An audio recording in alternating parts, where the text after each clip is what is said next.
Oi, turma, vamos começar mais uma aula de História e a aula de hoje é tudo sobre a Primeira Guerra Mundial. Para muitos historiadores, a guinada radical na história da humanidade proporcionada pelo conflito bélico de 1914 a 18 torna este acontecimento o verdadeiro ponto de largada da Idade Contemporânea. Com efeito, se ainda hoje se acostuma periodizar a época contemporânea a partir da Revolução Francesa, pelo fato de esse evento ter determinado o fim do antigo regime e da época moderna, é com a Primeira Guerra Mundial que não apenas a questão bélica, mas também a economia, a sociedade e a política adquiriram dimensões jamais possuídas anteriormente, mudando a face do mundo. A Primeira Guerra Mundial não espanta pela sua duração, mas sim pelo seu nível de destruição e de universalidade.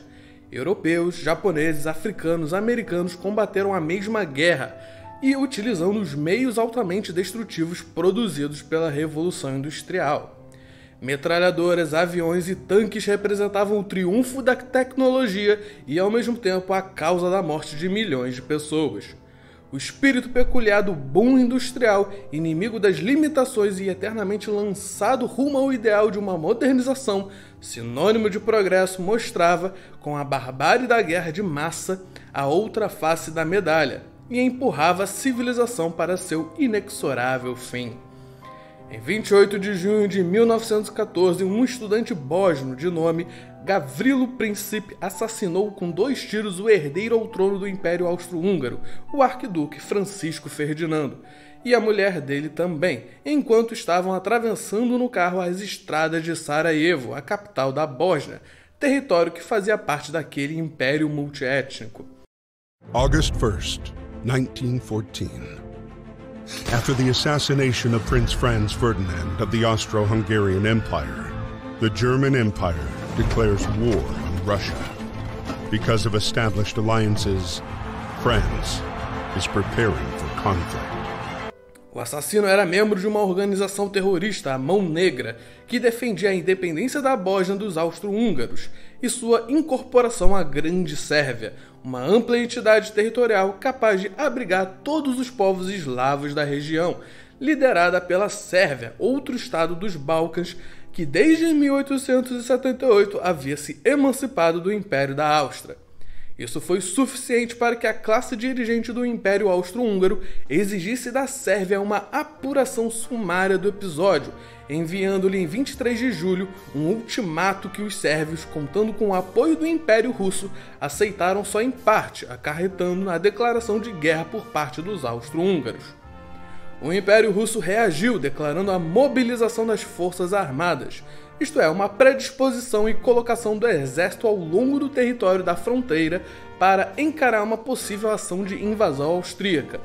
Esta era uma ação de preparação que não significava necessariamente uma guerra. Porém, o fato de o exército russo ter se disposto ao longo de toda a sua fronteira ocidental e não apenas na parte confinante com o Império Austríaco, foi entendido pelos alemães como um ato de hostilidade com eles, os quais em 31 de julho enviaram à Rússia um ultimato para a suspensão dos preparativos bélicos. A advertência da Alemanha não obteve resposta e ela declarou guerra à Rússia. No dia seguinte, a França, vinculada ao Império Russo por uma aliança, mobilizou por sua vez o seu exército na parte confinante com o Império Alemão, proporcionando um novo ultimato e uma nova declaração de guerra por parte do povo germânico, a qual seguiu a decisão inglesa de intervir ao lado da França e da Rússia.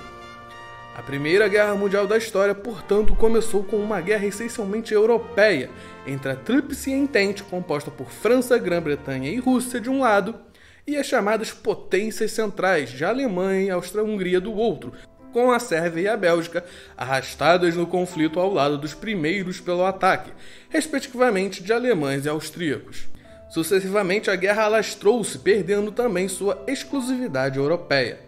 A Turquia e a Bulgária logo se juntaram às potências centrais, enquanto do outro lado formou-se uma coalizão bastante ampla com o ingresso da Itália, da Grécia, da Romênia e, sobretudo, a partir de 1917, dos Estados Unidos, que compensou o duro golpe da saída da Rússia do conflito e deu um respaldo fundamental para a vitória da Tríplice Entente. Até certo ponto, as dinâmicas militares da guerra de 1914 a 18 refletiam fielmente o plano de guerra elaborado já no começo do século XX pelo então chefe de Estado-Maior alemão Alfred von Flitzen. Achando tanto iminente quanto inevitável uma guerra de tal porte, a Alemanha havia planejado uma ação militar em 2 frontes, um oriental contra a Rússia e outro ocidental contra a França.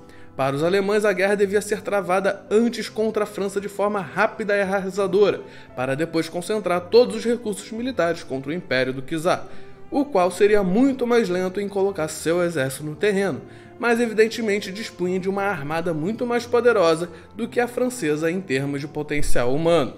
Para realizar esse plano militar, a Alemanha devia invadir a Bélgica, embora um país neutro, para chegar o quanto antes no norte da França e destruir suas defesas. Foi exatamente o que aconteceu anos depois, em 1914, quando a Alemanha invadiu o estado da Bélgica, provocando, porém, a reação inglesa, que não poderia tolerar a invasão e conquista alemã de uma nação neutra, e sobretudo cujas costas debruçavam nas costas britânicas.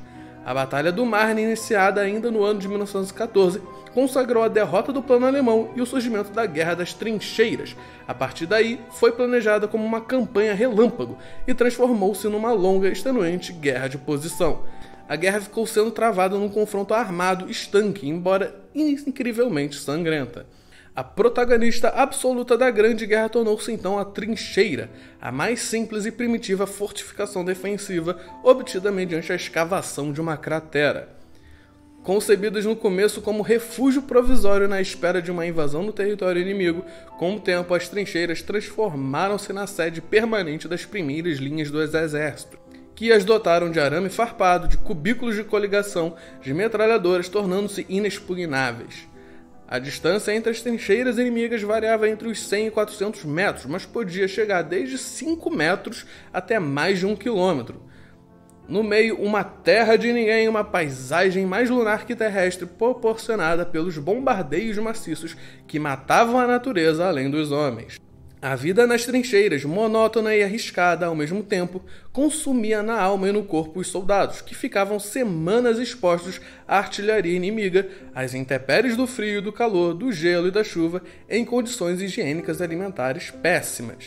Poucos meses nessa situação eram suficientes para apagar o fogo dos soldados, embebidos durante anos de retórica nacionalista favorável à guerra. À medida que a guerra continuava, aumentavam os episódios de automutilação de rapazes, pois assim retornariam como feridos à sua terra natal, preferindo a deficiência física a continuar combatendo. A tentativa alemã de romper a linha defensiva francesa em Verdun e a ofensiva dos britânicos em Somme, ambas em 1916, foram as batalhas mais emblemáticas desse impasse sangrento, acarretando cerca de 2 milhões de baixas, de mortos, feridos e desaparecidos.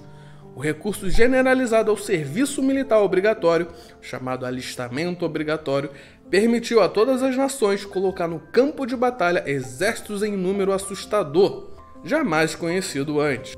O ano de 1917 registra uma guinada nesse impasse. Os norte-americanos, ligados intimamente aos ingleses por razões históricas e econômicas, já desde o princípio da guerra resolveram ajudar economicamente a Tríplice Entente. Entretanto, em 1917, a evidente dificuldade dos ingleses e franceses no oeste, junto com a vitória total das potências centrais no leste, empurrou os Estados Unidos a intervirem em primeira pessoa.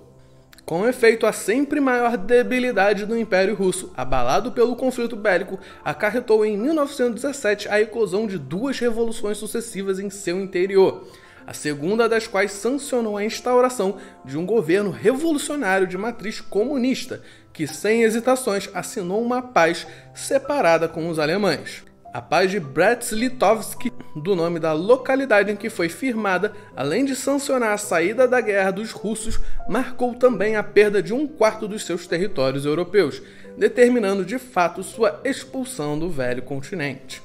A saída de cena dos russos, todavia, foi amplamente compensada pelo ingresso no conflito por parte dos norte-americanos, que foi crucial na vitória final contra a Alemanha, a Áustria e seus aliados. Em 1918, com a Batalha de Amiens, na França, começou a chamada Ofensiva dos 100 Dias, que sancionou a fase final da guerra. Os alemães, que na localidade francesa registraram sua primeira grande derrota no fronte ocidental, recuaram. Na Alemanha, o avanço das nações, agora lideradas pelos Estados Unidos, proporcionou uma grave crise interna. Nos primeiros dias de outubro de 1918, formou-se um governo provisório, enquanto um mês depois a eclosão de uma revolução de cunho socialista deu origem aos conselhos revolucionários nas maiores cidades. Um social-democrata foi eleito chanceler da Alemanha enquanto o imperador fugiu para a Holanda. Embora com o exército ainda forte e com seu território intacto, a Alemanha, sacudida por esta grave crise interna, em 11 de novembro assinou através do governo provisório a rendição que decretava o término da guerra. Os acontecimentos a partir do atentado do príncipe austríaco representam o típico exemplo de como a grande história pode ser influenciada por um episódio singular, produzindo um efeito dominó que no arco temporal de um mês levou grande parte da Europa a se envolver em uma guerra que em seguida teria se tornado global. Entretanto, podemos afirmar que se o sistema de segurança austríaco tivesse impedido o independentista bósnio de atirar, ou se esse tivesse errado no golpe, o mundo não teria conhecido a Primeira Guerra Mundial da história? Em outras palavras, a guerra podia ser evitada? Não tendo uma bola de cristal, não temos como responder a esta pergunta. Certamente podemos afirmar, olhando para além do episódio desencadeador, que naquele começo do século XX existiam todas as premissas para que o mundo contemporâneo se encurralasse nesse beco sem saída. Relações tensas entre as grandes potências, Áustria contra a Rússia, França contra a Alemanha, Alemanha contra a Inglaterra, a formação de blocos nacionais contrapostos, a Tríplice Entente contra as potências centrais, a corrida armamentista, a criação de um espírito e de uma cultura beligerante no interior de cada país. Retomando a tese leninista da Primeira Guerra Global como o último estágio do capitalismo, o historiador Hobsbawm julga a Guerra Mundial como produto do imperialismo, onde as rivalidades políticas expressavam a competição econômica por mercados e capitais mundiais, sendo a guerra o resultado obrigado destes contrastes, produzidos pelo modelo de desenvolvimento burguês. No artigo número 231 do Tratado de Versalhes, conhecido como Cláusula da Culpa de Guerra, que em 1919 sancionava formalmente o fim da guerra, reconheceu na Alemanha a única responsável pela eclosão do conflito bélico e por suas consequências. Evidentemente, tratava-se de uma cláusula escrita pelos vencedores, que imputavam aos alemães e a seus aliados a culpa exclusiva pelo início da carnificina. Contudo, ainda hoje, esta é uma das impostações historiográficas com mais seguidores. No começo do século XX, olhando para a Europa, emerge uma paisagem desconfortante. A Alemanha queria contrastar o predomínio mundial da Grã-Bretanha. Os britânicos jamais teriam aceitado que a Alemanha se tornasse o país mais poderoso da Europa continental, enxergando no dualismo desta com a França a fonte de sua superioridade. Já os franceses estavam permeados de uma atitude revanchista para com a Alemanha, isto é, um comportamento tendente a vingar a derrota sofrida pelos alemães em 1870.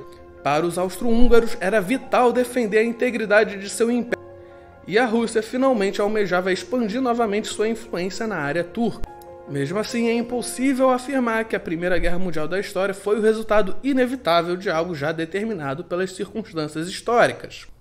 Enxergamos na Grande Guerra o encontro de todos esses fatores. Entretanto, vislumbramos no nacionalismo do qual estavam embebidas as populações europeias o elemento que possibilitou a convicta e entusiasta participação das massas na guerra.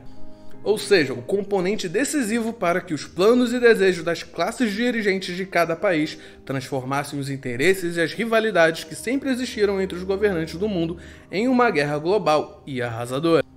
Algo que pode ser emblematicamente resumido pelo episódio desencadeou da guerra, o assassinato do arquiduque Francisco Ferdinando, ocorrido naquela área balcânica que mais simbolizava um mix explosivo de diferentes etnias e a febre nacionalista que perpassava o continente europeu neste período histórico. As classes dirigentes europeias do século XIX, privadas da religião como instrumento regni, palavra latina que significa meio para governar, descobriram, portanto, nos conceitos de pátria e território, as novas religiões laicas em volta das quais construíram o que Ernest Gellner definiu o mais poderoso e eficaz meio para o exercício do poder. Isso abriu caminho para um poderoso processo de nacionalização das massas, que durou um século e foi voltado a inculcar na coletividade de cada estado a convicção de fazer parte de uma única raiz cultural, histórica e religiosa.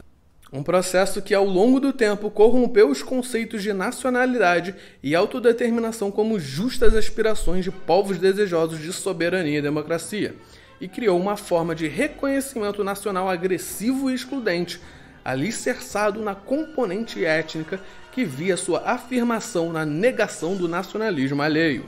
As grandes cidades encheram-se de manifestações em favor da guerra no início. Intelectuais de certo gabarito e professores de escola engajaram-se para mostrar ao povo a necessidade da guerra. A Batalha de Langemarck, em que 80 mil alemães lutaram cientes de ir ao encontro da morte certa, sem a menor chance de sucesso, representou então esse triunfo do espírito nacional alemão e o emblema de soldados que haviam adquirido a consciência de fazer parte de algo que se colocava acima dos interesses do indivíduo. Essa batalha desesperada representou o exemplo clássico de construção de um mito histórico, do qual também Hitler serviu-se em sua obra Mein Kampf, para teorizar a superioridade da estirpe germânica. Apesar do palco da Grande Guerra estar concentrado principalmente na Europa, é este evento bélico que registra pela primeira vez na história a participação e envolvimento de uma grande parte do planeta. Além do mais, a utilização das novas armas tecnológicas e o tamanho dos novos exércitos acarretaram em 5 anos de batalhas um número de mortos maior que o dobro do total de mortos em todas as guerras combatidas entre 1790 e 1914. Enquanto a Primeira Guerra Mundial tinha causado entre 10 a 13 milhões de mortos, a guerra mais sangrenta dos 2 séculos precedentes, a campanha da Rússia de Napoleão, havia registrado a morte de 400 mil unidades, isto é, de menos da metade dos mortos da Batalha do Somme de 1916. Através da experiência da Grande Guerra, então, milhões de seres humanos haviam dado de cara pela primeira vez com a morte em massa organizada. Os exércitos em guerra, além de numerosos e motivados, encontravam-se bem mais armados do que antes, todos possuindo armas que eram o produto daquela revolução que devia levar ao progresso e ao crescimento sem interrupções, e que, ao contrário, fazia-se produtora de morte e destruição. Os gases utilizados pela primeira vez pelo lado alemão foram uma arma química amplamente utilizada por ambas as frentes para envenenar o inimigo. Entre eles, o chamado gás mostarda, que não atacava apenas o sistema respiratório, mas queimava também qualquer parte exposta do corpo humano. In the sky, George, a British aviator from the Royal Air Force, was spotting the German positions for artillery support. On this day, Canadian troops led the charge.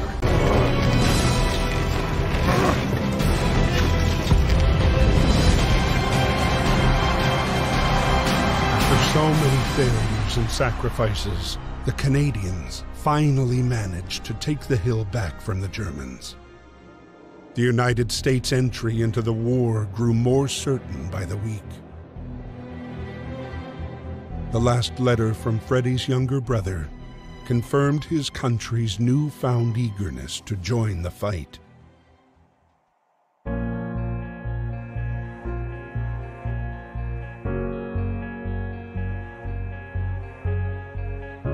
Carl was within a few hundred yards of Emil's farm when the rumbling of the French air patrols began thundering through the April sky.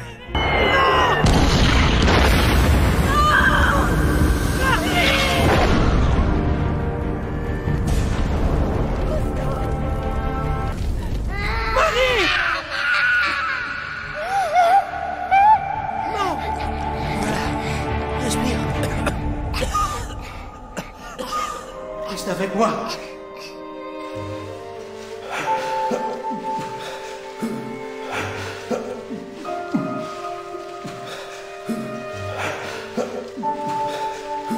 Je suis là, c'est moi, Karl. Reste avec moi.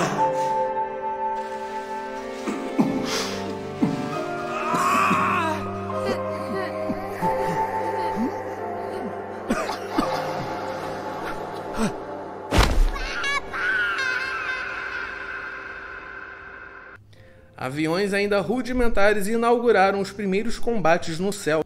A vista de máquinas voadoras duelando entre si nos céus da Europa representava o símbolo mais evidente da nova guerra, estimulando também as proezas heróicas dos primeiros pilotos, entre os quais destacou-se o lendário Barão Vermelho da aviação alemã. Entretanto, usada basicamente para um reconhecimento e a observação dos tiros da artilharia inimiga, a aviação militar efetuou bem poucos bombardeios, aliás, poupando as populações civis, o que não aconteceria na Segunda Guerra Mundial. Os tanques, os veículos blindados de esteira dotados de canhões, também conheceram nesta guerra sua primeira utilização, inventados pelos ingleses para vencer as trincheiras do inimigo, cheias de obstáculos insuperáveis para o homem da infantaria. The Nivelle offensive was a bloodbath, a butchery. Soon, mutiny spread throughout the French infantry divisions, and the offensive was abandoned. September 15th, 1916, the bloody Battle of the Somme still raged on. 206,000 British soldiers would lose their lives there. Freddy was commissioned to drive the newest weapon of war, a major progress in a conflict that was literally stuck in the mud. But Baron von Dorf was also counting on this battle to shine in front of his superiors.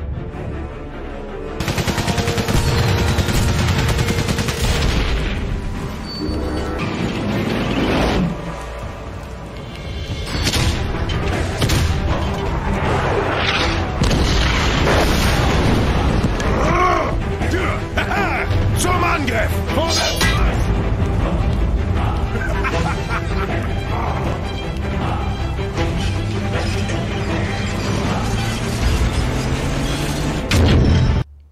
Do ponto de vista do avanço tecnológico, todavia, a Grande Guerra foi, sobretudo, a Guerra da Metralhadora, a ferramenta da morte que reconfigurou o cenário bélico contemporâneo.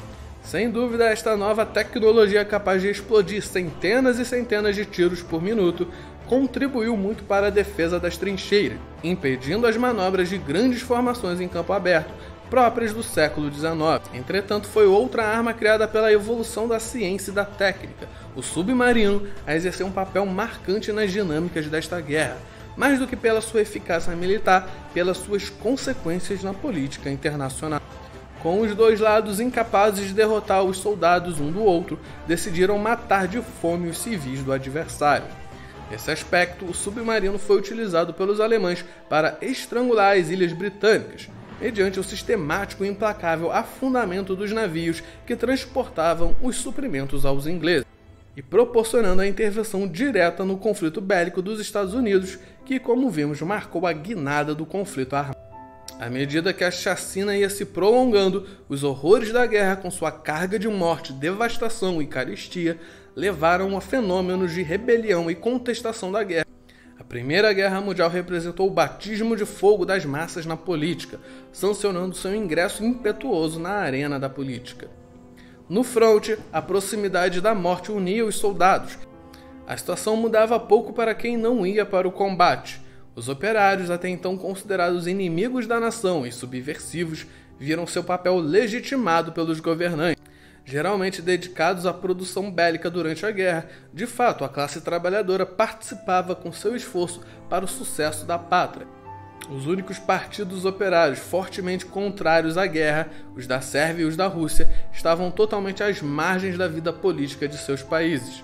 Entre os maiores partidos socialistas europeus, apenas os socialistas italianos declararam-se neutros. A geração de 1914 era caracterizada por uma mistura explosiva de sentimentos: o patriotismo, a busca de um fim na vida, o amor pela aventura, os ideais de virilidade. O que é pior, cada igreja nacional apoiava e rezava pela vitória do próprio povo nacional. Os hinos de batalha estavam repletos de referências a Deus, sempre ao lado da pátria para defender o solo sagrado e derrotar os inimigos. Com o conflito de 1914 entrava em crise o internacionalismo do capital. A economia de guerra acabava com o liberalismo, interpondo barreiras insuperáveis entre os estados em luta. Aliás, revirava o conceito próprio de autonomia da economia, sancionando a impetuosa intervenção do Estado em seu seio. Vastos setores de produção foram postos sob o controle do poder público, visando regular a demanda, controlar a produção, requisitar bens e recursos. A mão de obra empregada na produção foi em toda parte submetida à disciplina militar. As bases do exército encontravam-se então em larga parte formadas por camponeses, enquanto os vértices militares pertenciam à classe aristocrata e muitos dos quadros intermédios à classe burguesa. Arrancados de seus vilarejos para lutarem e morrerem nas trincheiras, em lugares distantes e desconhecidos, os camponeses deixavam suas famílias em condições de necessidade, faltando o aporte dos que cuidavam da produção do campo. Enquanto isso, a maioria dos operários ficou em casa, cuidando da produção bélica para os soldados que batalhavam no fronte, mas não expostos aos riscos da guerra e com a possibilidade de economizar dinheiro e investi-lo em atividades lucrativas. A destruição de uma inteira geração de jovens de sexo masculino, nascida na última década do século XIX e entrada na adolescência, enquanto o mundo comemorava com confiança o advento do novo século XX, deixou espaço ao protagonismo das mulheres, até aquele momento relegadas ao papel de anjos do lar, e que agora se dedicavam à produção e à condução dos negócios. Antes disso acontecer, elas e outras mulheres já haviam ingressado no mercado de trabalho, substituindo os homens que estavam nas frentes de batalha, nas profissões que até então estavam reservadas ao sexo masculino.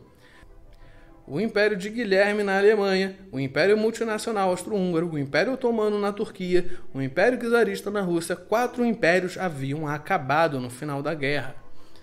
De suas cinzas surgiram novas entidades territoriais, enquanto outras já existentes ampliavam-se. 2 impérios que sumiam do cenário mundial antes de mais nada, assinalava-se o fim do Império da Rússia. Em outubro de 1917, eclodiu uma revolução destinada a mudar o curso da história, liderada pelo Partido Bolchevique, autor da instauração do comunismo. Com a Rússia bolchevique, das cinzas da guerra nasceu não apenas uma nova entidade estatal, mas um projeto alternativo de sociedade destinado a protagonizar a cena mundial durante as sucessivas 7 décadas. Enquanto isso, o término do primeiro conflito bélico global assinalou também o deslocamento do eixo hegemônico mundial da Inglaterra para os Estados Unidos, país determinante na vitória da Tríplice Entente, não apenas militar, mas também financeiramente.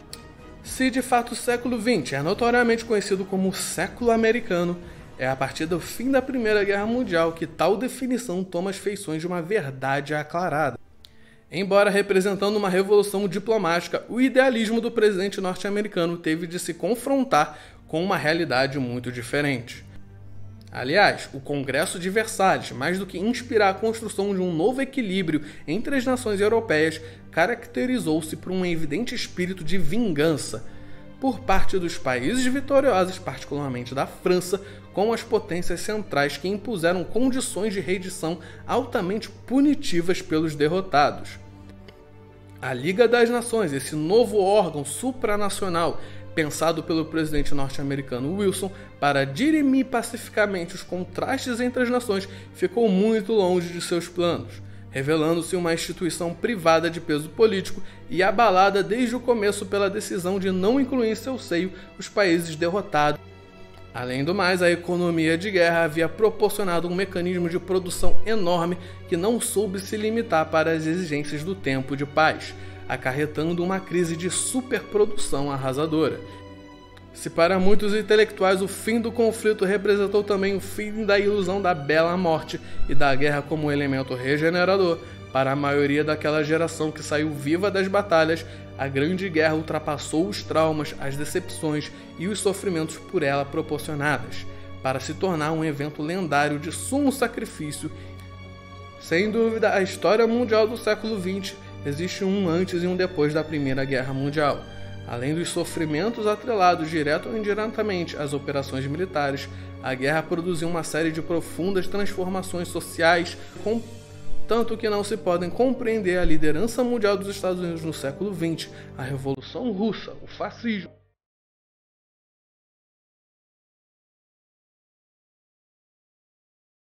Even though their bodies have long since returned to dust, their sacrifice still lives on. We must strive to cherish their memory and never forget.